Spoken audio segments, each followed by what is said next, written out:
was one of the Mahatma Jyotirao Phule. His born is 11 April 1827.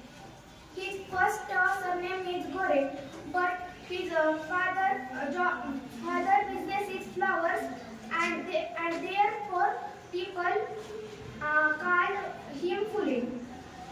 Uh, his his father his father is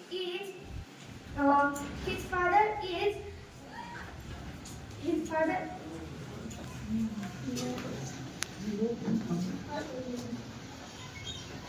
Thank you. टाटांपेक्षाही श्रीमंत असणाऱ्या व्यक्तीचा मुलगा त्याच्या एका ब्राह्मण मित्राच्या लग्नाला जातो.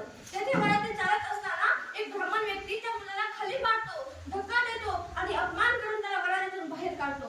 तो मुलगा घरी रडत रडत जातो आणि सर्व हकीकत आपल्या वडिलांना सांगतो. त्याचे वडील म्हणतात, आपण त्यांचे काही वागणे करू शकत नाही. त्यावर तो मुलगा या गोष्टीचा अभ्यास करतो आणि त्यावर एक पुस्तक लिहितो. त्या पुस्तकाचे नाव म्हणजे ब्राह्मणांचे कसब आणि लेखक होते क्रांतीसूर्य महात्मा ज्योतिराव फुले. आज त्यांच्या जयंतीनिमित्त आपण येथे सर्वजण उपस्थित आहोत. महात्मा ज्योतिराव फुले यांनी इसवी सन 1873 मध्ये सत्यशोधक समाजाची स्थापना केली. त्यांनी समतेच्या तत्त्वावर आधारित समाज निर्मितीसाठी मोलाचे कार्य केले. त्यांनी इसवी सन 1848 मध्ये भिडेवाड्यात मुलींची पहिली शाळा काढली. त्यात त्यांना त्यांच्या पत्नी सावित्रीबाई फुले यांची साथ लाभली. समाजातील कर्मठ लोकांनी केलेली निंदा टीका पत्करूनही त्यांनी आपले मोलाचे कार्य सुरू ठेवले. महात्मा ज्योतिराव फुले यांनी आपल्या घरात बालहत्या प्रतिबंधक गृह स्थापन केले. शिक्षणाची पद्धत बंद व्हावी म्हणून नाभिकांचा संप घडवून आणला. त्यांनी ब्राह्मणांचे कसब, गुलामगिरी, शेतकऱ्यांचा आसूड, सार्वजनिक सत्यधर्म इत्यादी पुस्तकातून समाज प्रबोधन केले.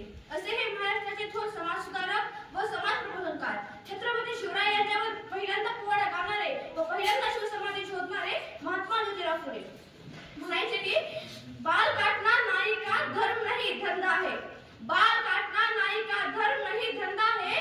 वैसे ही ब्राह्मणों का पूजा पाठ करना या करवाना धर्म नहीं धंधा है. धन्यवाद. समाजसेवेसाठी ज्यांनी जीवन खर्चिले स्त्रियांच्या शिक्षणाचे द्वार खुले केले. शेतकऱ्यांच्या हक्कासाठी ज्यांनी बंडल केले. धन्य ते महात्मा ज्योतिराव फुले. धन्य ते महात्मा ज्योतिराव फुले. तर पुढे मीच माझ्या मनोगत व्यक्त करू इच्छिते. नमस्कार विद्यार्थी मित्रांनो, मी श्रद्धा अंबेडकर. सर्वप्रथम फुले शाहू आंबेडकर यांना विनम्र अभिवादन करते आणि माझ्या भाषणाला सुरुवात करते. ज्या काळामध्ये महात्मा ज्योतिराव फुले यांचा जन्म झाला त्या काळामध्ये दलित लोकांना खूप त्रास होता. 11 एप्रिल 1827 रोजी एका सूर्यमालेतील सूर्याप्रमाणे एका चमकणाऱ्या सूर्याने जन्म घेतला आणि त्या चमकणाऱ्या सूर्याने आमच्या दलितांच्या जीवनातील अंधकार नष्ट केला. त्या सूर्याने आमच्या दलित गोरगरिबांच्या जीवनातील अंधकार नष्ट केला. त्या सूर्याचे नाव म्हणजे महात्मा ज्योतिराव फुले. त्या सूर्याचे नाव म्हणजे महात्मा ज्योतिराव. पशु पक्षी प्राणी यांना पाणी पिण्यासाठी तलाव, नदी, नाले खुले असतातच ना. परंतु त्या काळी तो काळ इतका बिकट होता की त्या काळामध्ये एका दलित किंवा मागाभराच्या थोडक्यात आपण म्हटलं तर मागाभराच्या लेकराला आडावर, नदीवर, विहिरीवर पाणी भरण्यास सुद्धा मुभा नव्हती. त्या काळामध्ये महात्मा ज्योतिराव फुले यांनी आपल्या स्वतःच्या वापरात असलेला पाण्याचा हौद रिकामा करून दिला गेल्यासाठी. बघा, एवढे मोठे समाजकार्य होते महात्मा ज्योतिराव फुलेचे. ज्यावेळेस महात्मा ज्योतिराव फुलेंचा विवाह झाला त्यावेळेस त्यांच्या पत्नीचे नाव होते सावित्रीबाई फुले.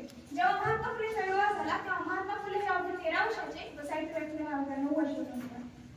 बघा, इतक्या लहानपणी त्यांचा विवाह झाला. तर पुढे काही दिवसांनी ज्योतिबांच्या लक्षात आले की स्त्री शिकली पाहिजे. स्त्री जर शिकली तर समाजाचा, देशाचा, दोन्ही कुळाचा उद्धार करेल. म्हणून त्यांनी आधी स्वतःच्या त्यांच्या स्त्रीला म्हणजे सावित्रीबाई फुले यांना लिहायला शिकवले. आपण प्रत्येक जण भाषणातून म्हणत असतो की ज्योतिबांनी सावित्रीबाई फुलेंना लिहायला शिकवले. परंतु कशी शिकवले तर ज्यावेळेस महात्मा ज्योतिराव फुले कामाला जात होते तर त्यावेळेस सावित्रीबाई फुले ह्या दुपारी डबा घेऊन जात होत्या. त्यानंतर दुपारी बसल्यानंतर माझे ज्योतिबापासून पायावर साफ करून त्यावर डोकं शिकवले. अशा प्रकारे ज्योतिबांनी सावित्रीबाई फुलेंना शिकवले. नंतर ज्योतिबांनी आणि सावित्रीबाई फुलेंनी मिळून 1 जानेवारी 1848 रोजी पुण्यातील बुधवार पेठेत भिडेवाडा येथे मुलींची पहिली शाळा झाली. आज ज्या स्त्रिया वेगवेगळ्या क्षेत्रात आहेत ना ते फक्त महात्मा ज्योतिराव फुलेंमुळे आणि सावित्रीबाई बघा, सावित्रीबाई फुले ह्या जेव्हा मुलींना शिकवायला जात होत्या तेव्हा काही लोक त्यांच्या अंगावर शेण, माती, दगड, धुळे फेकायचे. तेवढा त्रास सहन करून सुद्धा सावित्रीबाईंनी मुलींना शिकवले. नाहीतर त्या काळी स्त्रियांना शिक्षण घेणे हे महापाप समजले जायचे. स्त्रियांसाठी चूल आणि मूल एवढेच काम होते.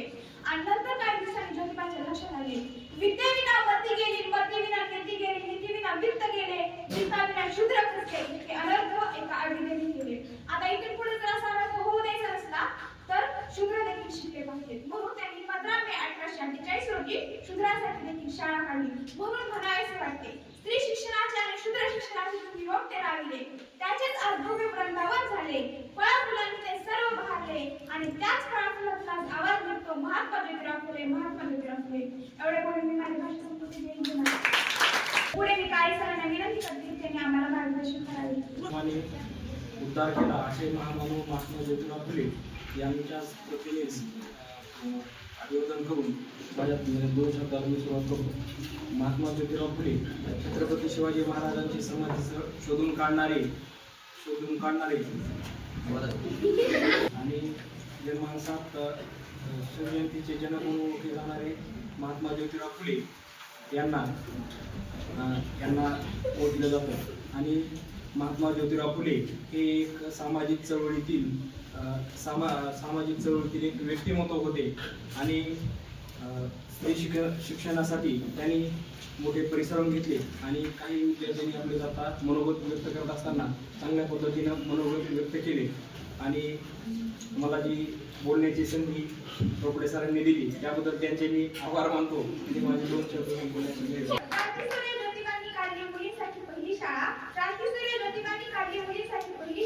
स्त्रियांच्या अंधाऱ्या जीवनात पुरीला ज्ञानाचा मळा, स्त्रियांच्या अंधाऱ्या जीवनात पुरीला ज्ञानाचा मळा. तर पुढे मी रोकडे सरांना विनंती करते की त्यांनी आभार प्रदर्शन करावे.